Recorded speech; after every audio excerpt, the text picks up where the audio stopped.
आज हमने पढ़ने clinicals of the knee joint which are the most important, ठीक है ना।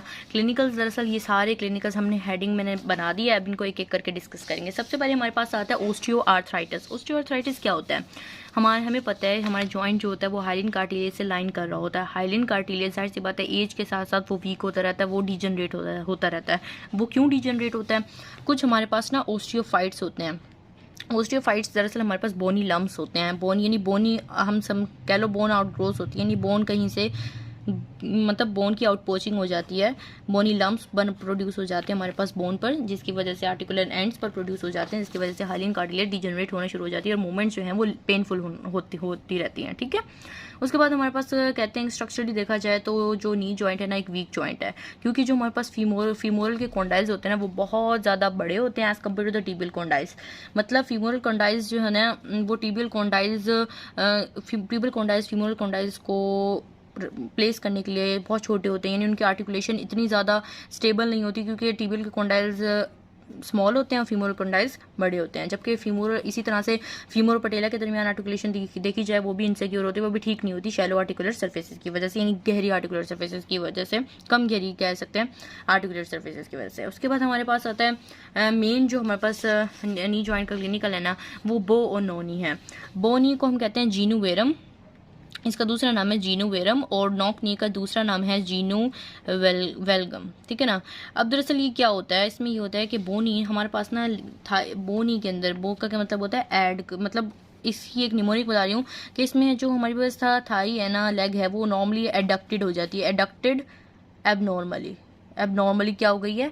एडक्टेड हो गई है, यानी इस तरह से कह सकते हैं ये हमारे पास होती है एडक्शन हो जाना, दिस इज द बोनी। और जबकि नॉकनी होती है उसे जीनू वेलगम कहते हैं। इसमें क्या होती है, जो हमारे पास टीबिया है ना, याद कर लें, टीबिया जो है ना वो लेटरली रोटेट करती है। लेटरली रोटेट करने की वजह से जो हमारी पास थाई और लेग है ना, थाई एंड लेग जो है ना वो एबनॉर्मली हमारे पास क्या हो जाती हैं, एबनॉर्मली क्या हो जाती हैं? एबडक्टेड हो जाती हैं, एबनॉर्मली एबडक्टेड हो जाती हैं, ठीक है ना। यानी टीबिया लेटरली रोटेट करती है जीनू वेलगम में, जीनू वेलगम में टीबिया मिडली रोटेट करती है, इसमें थाई एबनॉर्मली एडक्टेड हो जाती है, इसमें एबनॉर्मली एबडक्टेड हो जाती है, यानी this is the bony and this is the knock knee. उसके बाद हमारे पास क्रूशिएट लिगामेंट्स की इंजरी आ जाती है। क्रूशिएट लिगामेंट्स हमें पता है जो क्रूशिएट होते हैं वो हमारे पास एंटीरो पोस्टीरियर स्टेबिलिटी करवा रहे होते हैं, आगे पीछे नी जॉइंट को होने नहीं देते। लेकिन अगर इनकी इंजरी हो जाए तो जाहिर सी बात है, अगर एंटीरियर क्रूशिएट लिगामेंट की इंजरी हुई है, जो टीबिया जो है वो आगे की तरफ मूव करेगी, और पोस्टीरियर की इंजरी हो जाएगी, टीबिया पोस्टीरियर मूव करेगी। इसके लिए ना एक टेस्ट होता है एंटीरियर क्रूशिएट लिगामेंट्स की इंजरी के लिए, इसे हम कहते हैं ड्रॉवर टेस्ट। क्या नाम होता है इसका? Drawer test. Anterior drawer test anterior crucial ligament को टेस्ट करने के लिए होता है, और पोस्टीरियर ड्रॉवर टेस्ट या बैकवर्ड ड्रॉवर टेस्ट हम पोस्टीरियर क्रूशियल लिगामेंट की इंजरी को टेस्ट करने के लिए करते हैं।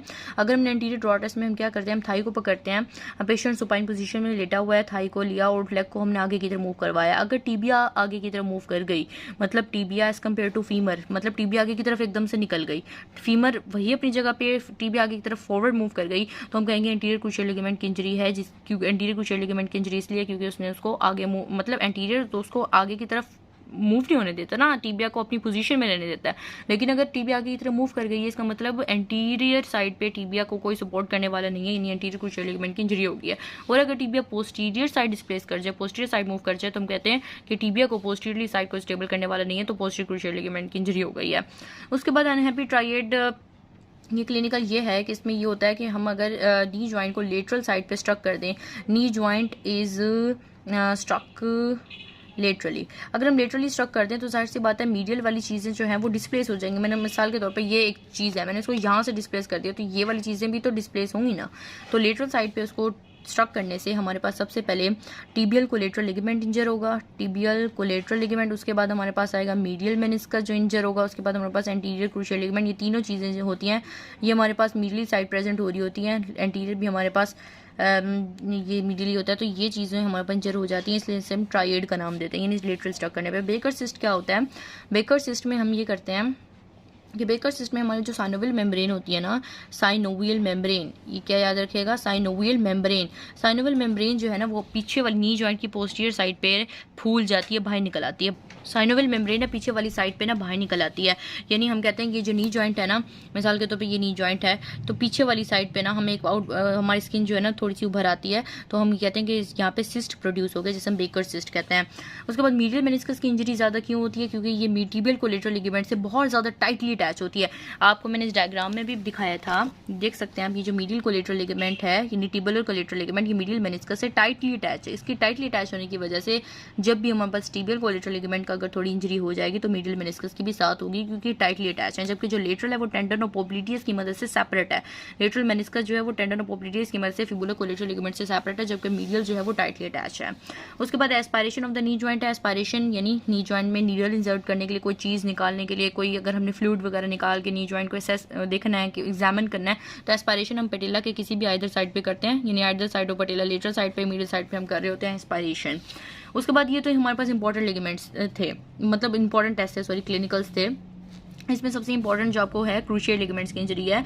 आपको मैंने दोबारा बता देती हूँ कि क्रूशियल लिगामेंट्स की इंजरी में एंटीरियर पोस्टीरियर स्टेबिलिटी खराब हो जाती है।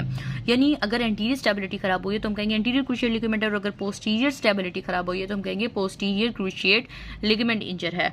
Anterior draw test, posterior draw test is used to test the anterior posterior cruciate ligament injury. उसके बाद ये बोनी नॉकनी है, मतलब हमारे पास ना एक एंगुलेशन होती है, मतलब हमारे पास ना एक एंगल होता है थाई और लेग के दरमियान। अगर वो एंगल डिस्टर्ब हो जाए ना तो बोनी और नॉकनी आ जाते हैं।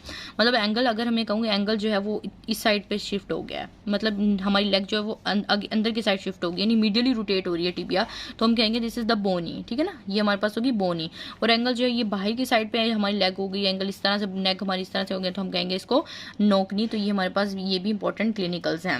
उसके बाद अनहैप्पी ट्राइएड है, ठीक है। Osteoarthritis, weak joint. Knee joint एक वैसे देखा जाए तो एक वीक जॉइंट है, क्योंकि टिबिया के कॉन्डाइल्स थोड़े से फीमर के कॉन्डाइल्स के मुकाबले में छोटे होते हैं। और आपको एक और बात बताएं, अगर आपको फीमर दिखेगी ना तो उसका जो मीडियल कॉन्डाइल होगा ना वो बड़ा होगा as compare to lateral condyle. Medial condyle is larger than the lateral condyle. ठीक है, ये फीमर का लेटरल कॉन्डाइल जो होता है उसके मुकाबले में जो मीडियल कॉन्डाइल होता है ना वो ज़्यादा होता है। इसकी वजह से मीडियल कॉन्डाइल जब टिबिया पे रेस्ट कर रहा होता है तो मूवमेंट के दौरान मीडियल कॉन्डाइल का थोड़ा सा हिस्सा जो है वो टिबियल कॉन्डाइल पे रेस्ट नहीं करता, जबकि लेटरल कॉन्डाइल पूरा का पूरा जो है वो लेटरल टिबियल कॉन्डाइल पे रेस्ट कर रहा होता है।